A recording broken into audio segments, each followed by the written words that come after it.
മാതാവിനെ തന്നെ വിളിച്ചു, നേർച്ച വസ്തുക്കൾ ഉപയോഗിച്ചു. അന്നും രാത്രി കിടക്കുമ്പോൾ എന്തുകൊണ്ട് മാതാവേ നീ എനിക്കിത് തന്നു എന്ന് മാത്രമേ ഞാൻ ചോദിച്ചിട്ടുണ്ടായിരുന്നുള്ളൂ.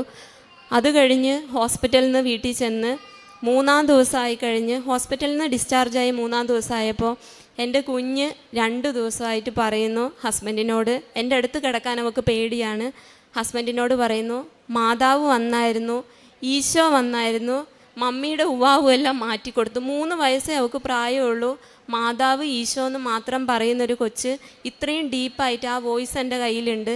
ഇത്രയും ക്ലിയർ ആയിട്ട് പറയാൻ ഒരു വഴിയില്ല.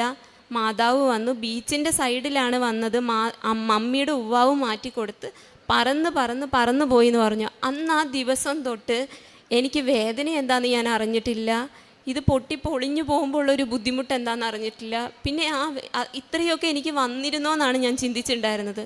കറക്റ്റ് 1 മാസം മറ്റന്നാൾ ജൂൺ 2-ാം തീയതിക്ക് വരണേ ഉള്ളൂ.